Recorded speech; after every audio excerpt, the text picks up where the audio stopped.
राखू चौधरी हत्याकांड में पुलिस ने मंगलवार को एक और आरोपी को गिरफ्तार कर लिया।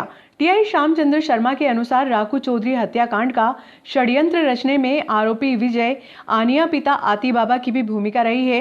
पुलिस ने तकनीकी आधार पर विजय को आरोपी बनाया।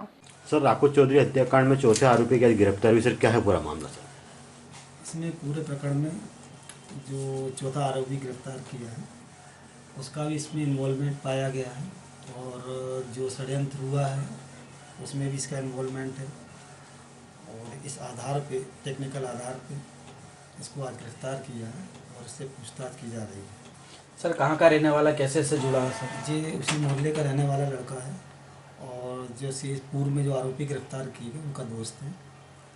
क्या उम्र सर? उम्र करीबन 20-22 साल का लड़का है जी। तो सर इस आरोपी की क्या भूमिका रही? सर, इस आरोपी की जो इन्होंने प्लानिंग की थी 21-22 तारीख को, उस प्लानिंग में भी ये सहयोगी था, साथ में था और किस तरीके से घटनाक्रम करना उसमें भी इसके द्वारा जो बताया गया था और शेष आरोपी द्वारा जो बताया गया सेम चीज़ें हैं और टेक्निकल आधार पर भी इसकी पुष्टि होती है। सर, आज वरिष्ठ अधिकारी श्री एडिशनल एसपी साहब भी आएंगे और पूरा इस प्रकरण को मॉनिटर कर रहे हैं। एक एक बिंदु पे उनके द्वारा भी जांच की जा रही है, स्वयं वो इस गंभीरता से प्रकरण को ले रहे हैं। सर, इसकी राखू से कोई पहले अनबन हुई या ऐसा कुछ था क्या सर मामला? एक्चुअली में क्या है, पूरी दोस्ती का मैटर है और जो आरोपी पूर्व में जो आरोपी गिरफ्तार हुए उसका ये दोस्त है, दोस्ती के नाते, और इसकी क्या दुश्मनी संबंध में भी हम लोग जाँच कर रहे हैं।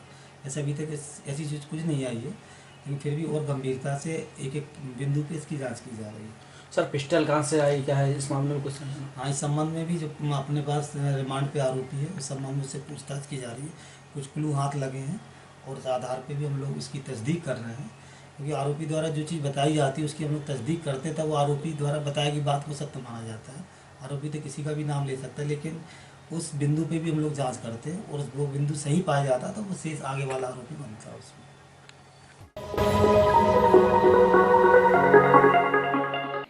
श्री क्लॉथ मर्चेंट एसोसिएशन का पारिवारिक मिलन समारोह स्नेह कुंज में आयोजित किया गया। हमारे साथ यहाँ पर 2 मिनट के लिए आए, यहाँ पर मनीष जी चपलोक साहब और शरद जी जैन गबूर भाई साहब प्लीज आगे आ जाएं प्लीज। इंदौर से पधारे माननीय श्री कैलाश जी भुवर साहब, श्री रंजीत जी चौड़िया साहब, मनोज जी निवासी साहब, आप सभी ने अपना अमूल्य समय दिया है, इसके लिए संस्था आपका बहुत स्थिति को प्रणाम करते हुए संस्था की वार्षिक गतिविधियों से मैं माननीय अतिथि महोदय को अवगत कराना चाहता हूँ, जिसमें हमारी संस्था द्वारा प्रमुख रूप से कोरोना काल के दौरान निःशुल्क भोजन व्यवस्था एवं गायों को हरा चारा देने में सहयोग राशि दी गई है। साथ ही संस्था द्वारा समय समय पर अन्य गतिविधियां की जाती है। महिला संगठन बना है, उनका एक दिन का 20 जनवरी को जो है, आने वाली 20 जनवरी को एक दिन का महिलाओं का टूर जो है वो 2 स्थान के नाम आए हैं उन लोगों के पास, या तो महेश्वर या फिर इंदौर के पास एक सिंचा करके जो है वो स्थान है। उसका 500 रुपए प्रति सदस्य का निःशुल्क रखा गया है। तो जो भी सदस्य, महिला सदस्य महेश्वर या सिंचा जहाँ पर सबकी सहमति हो जाएगी, वहाँ जो भी महिलाएं जाना चाहती हैं वो अपना नाम जो है वो संस्था के जो अध्यक्ष हैं रानी नाहबाबी जी और ममता जी, इसके अलावा कल्पना जी बढ़िया, बॉबी नायक जो है, ये सब आपके सदस्य और इनकी जो बड़ी रही है, तो आप अपने नाम जो है इन चारों पर या और किसी भी के सहारे अपने नाम भिजवा सकते हैं। 20 जनवरी को ये जो महिलाओं का एक टूर जाएगा, तो आप अधिक से अधिक कोशिश करें कि इस टूर के अंदर शामिल हो सकें। अब आप सभी के लिए जो है स्नेह भोज बाहर से मेरा करबद्ध निवेदन है कि बहुत ही आराम से, क्योंकि अभी अगर देखा जाए तो हमारा दुकान से आने का टाइम भी नहीं हुआ है और आप जल्दबाजी ना करते बहुत ही आराम से भोजन। नगर पालिका पालिका द्वारा गमी के बाद महिलाओं के स्नान के लिए लगभग 2 वर्ष पहले स्नान घर का निर्माण किया गया। लोकार्पण के अभाव में वार्ड की महिलाओं को परेशानियों का सामना करना पड़ रहा है। बाथरूम की बहुत व्यवस्था खत्म है, पूरी व्यवस्था नहीं है नहाने धोने के लिए।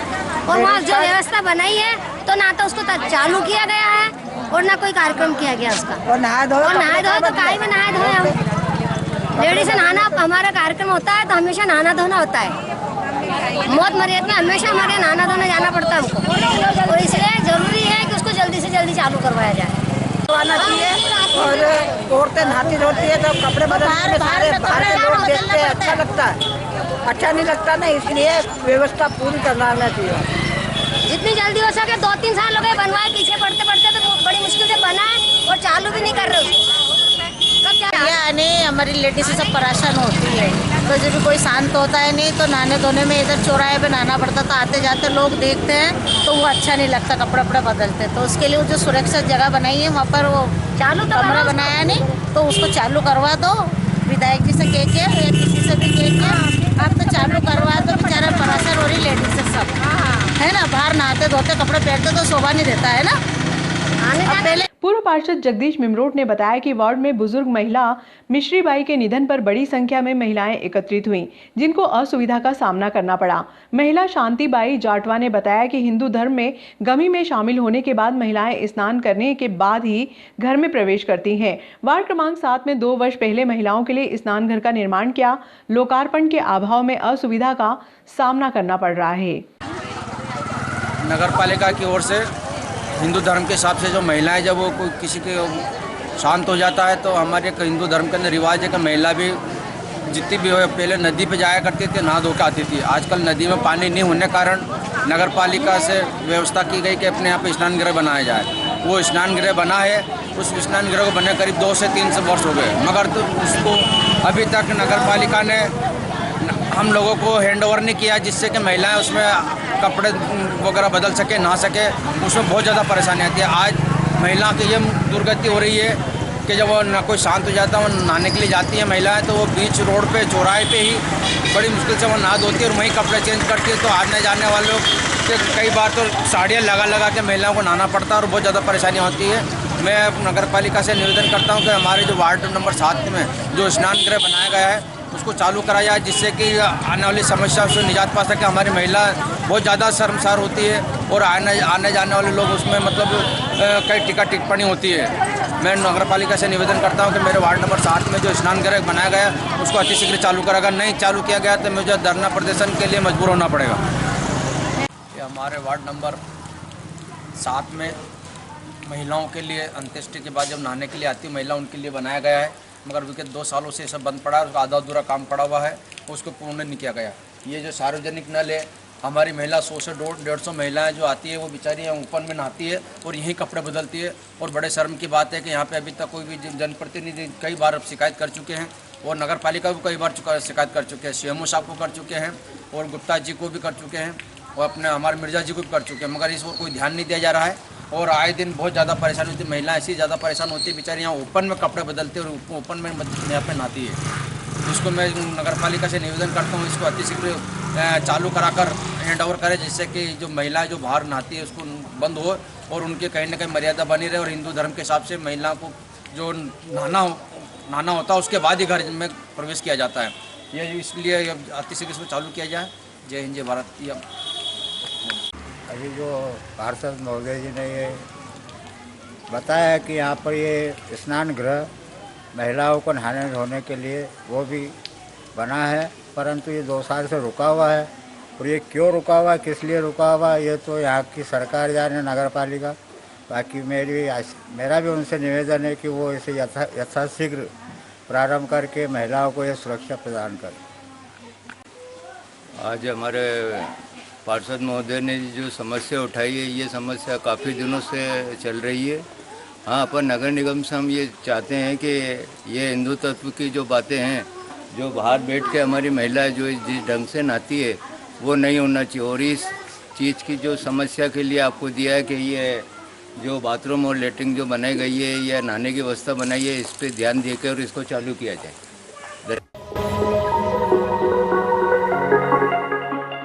डिस्ट्रीब्यूशन लाइन में होल कर पानी चोरी करते हुए पकड़ा।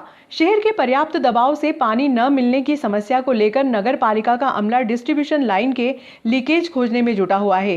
मंगलवार को टीम ने इंगोरिया रोड पर डिस्ट्रीब्यूशन लाइन से 3 इंच का होल करके पानी चोरी होने का मामला पकड़ा। नगर पालिका की डिस्ट्रीब्यूशन लाइन से पानी चोरी करते हुए मंगलवार को इंगोरिया रोड पर कार्रवाई की। नगर पालिका कर्मी महेंद्र गुर्जर ने बताया कि अंजनी नगर में पर्याप्त दबाव से पानी न मिलने की शिकायत पर 2 दिन से डिस्ट्रीब्यूशन लाइन में लीकेज खोजने का काम किया जा रहा था। मंगलवार की शाम लगभग 3 बजे लाल फाटक के समीप स्थित MRF टायर के शोरूम के सामने 2 होल अवैध रूप से मिले, जिसमें एक होल 2 इंच का तो दूसरा होल 1 इंच का था, जिसमें से सफेद रंग की पाइपलाइन लेकर शोरूम के दीवार के सहारे जा रही थी। मामले में अग्रिम कार्यवाही नगर पालिका के वरिष्ठ अधिकारियों द्वारा की जाएगी।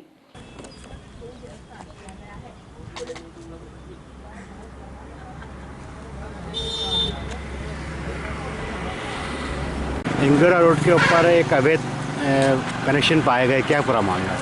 प्रॉब्लम ये थी कि महीने भर से पानी नहीं पहुंच पा रहा था अंजलि नगर में, तो हम परेशान हो रहे थे लीकेज ढूंढने में। लीकेज कहीं मिल नहीं रहा था, सब तो पूरी लाइन उधड़ के देख लिया सब जगह, और आखिरी में आके यहाँ पे पता चला कि यहाँ पानी गिर रहा था सीवरेज वाला पानी में, पाइप में, तो उसको चेक करा तो यहाँ अवैध कनेक्शन पाया गया। कितने इंच का कनेक्शन लगभग? यहाँ 2 इंची का एक है और 1 इंची का एक है। किसके प्रतिष्ठान के आसपास है? ये MRF टायर है, लता नरिंदन खेतान के नाम से, उसके यहाँ पे पाए गए दोनों कनेक्शन।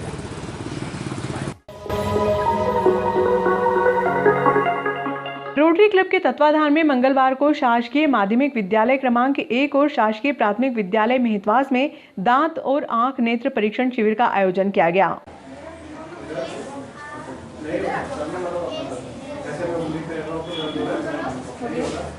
सब नागदा और रोटरी क्लब के सुनने से ये शासकीय बालक विद्यालय और मेहतवासी स्कूल जो क्लब ने गोद ले रखा है, इसको हर साल लोग इस तरीके से बच्चों की किताबें, बुक्स, बेंच और स्वास्थ्य के शिविर और ये सब रोटरी क्लब करता आ रहा है।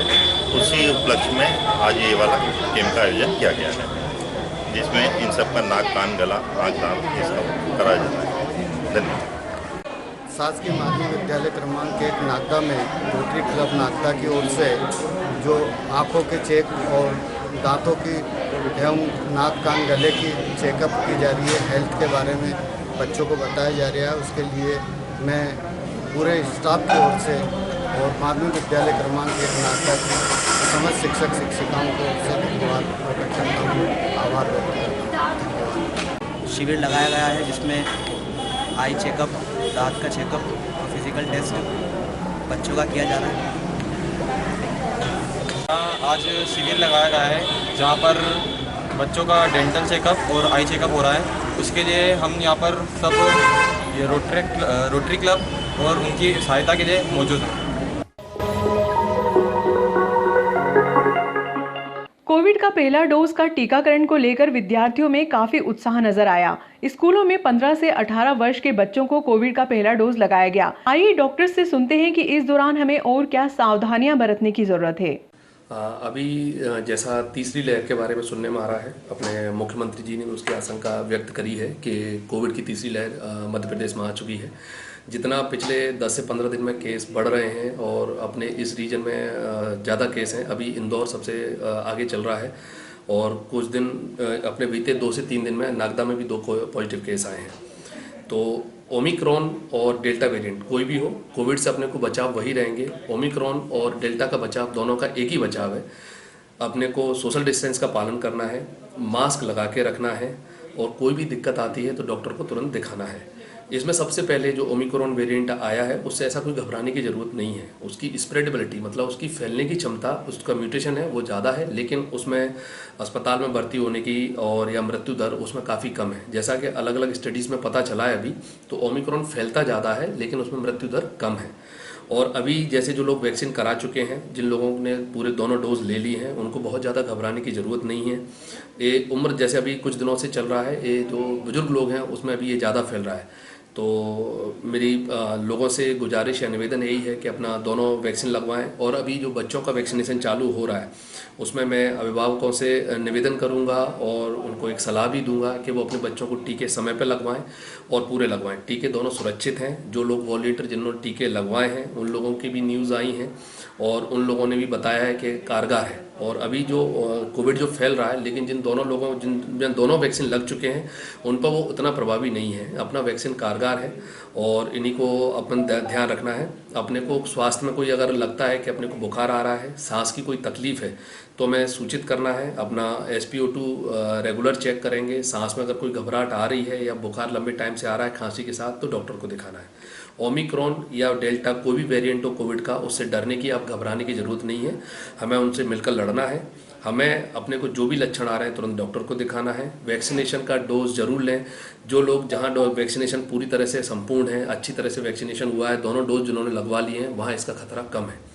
लोगों से, नागदा की जनता से मैं यही अपील करूंगा कि दोनों डोज लगवाएं। अभी वैक्सीनेशन मध्य प्रदेश सरकार के द्वारा अभी चालू हो गया है। बच्चों के लिए रजिस्ट्रेशन हो गया है। वैक्सीनेशन इस सोमवार आज से चालू हुए हैं और आने वाले अगले सोमवार से बुजुर्ग लोगों को या जो लोग नीडी लोग हैं जिनको ज़्यादा बीमारियां हैं उनको थर्ड बूस्टर डोज लगने वाला है।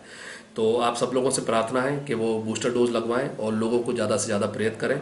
कोविड से डरने की ज़रूरत नहीं है। कोविड से बचाव ही इलाज है। वैक्सीनेशन का लगवाएं, मास्क पहनें और सोशल डिस्टेंस का पालन करें। धन्यवाद। नमस्कार, मैं डॉक्टर सुनील चौधरी।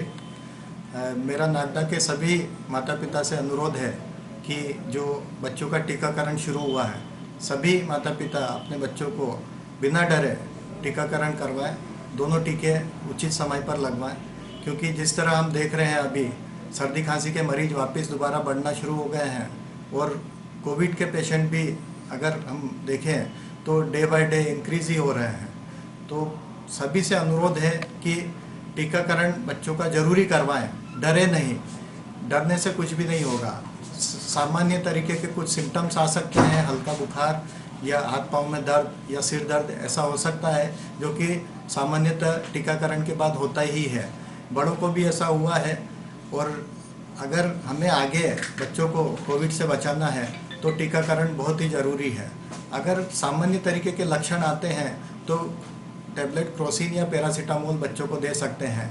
अगर उसके बाद भी किसी प्रकार की कोई तकलीफ होती है तो डॉक्टर से सलाह लें और घबराएं नहीं। टीकाकरण कराना बहुत ही ज़रूरी है। ये कोई हानिकारक नहीं है, बल्कि हमारे लिए लाभदायक ही है। आगे अगर तीसरी लहर आती है तो इससे बचने का एक ही उपाय है टीकाकरण। और इसी के साथ ना कि टीकाकरण, बल्कि मैं तो नागदा के सभी लोगों से ये अनुरोध करूँगा कि वे बराबर मास्क लगाएं, जो कि अभी देखने में आ रहा है कि काफ़ी सामान्य रूप से लोग एकदम सामान्य हो गए थे, जिन्होंने मास्क लगाना, सोशल डिस्टेंसिंग का पालन करना, ये सब बंद कर दिया था। और उसी का परिणाम है कि हम हो सकता है आगे तीसरी लहर में जाने के मार्ग पर हैं। तो उससे बचने का एक ही तरीका है कि सभी लोग मास्क पहने। जो अभी तक मैं देख रहा हूँ कि नागदा के अंदर कोई पहन नहीं रहा है। मास्क पहने, सोशल डिस्टेंसिंग का पालन करें, ज़्यादा भीड़ भाड़ वाले इलाके में न जाएं। अगर किसी को खांसी बुखार सर्दी है तो उससे बचें। और अपने बच्चों को भी ज़्यादा भीड़ भाड़ पार्टी करना, पार्टियों में भेजना और जहाँ ज़्यादा भीड़ का इकट्ठा हो रहा है वहाँ से बचना ज़रूरी है। बाज़ार में अनावश्यक रूप से न जाएं। किसी भी प्रकार का सोशल डिस्टेंसिंग का पालन करें। और मैं एक बार पुनः सबसे आग्रह करूंगा माता पिता से कि बिना डरे बच्चों का टीकाकरण कराएं और दोनों टीके उचित समय पर लगवाएं। धन्यवाद।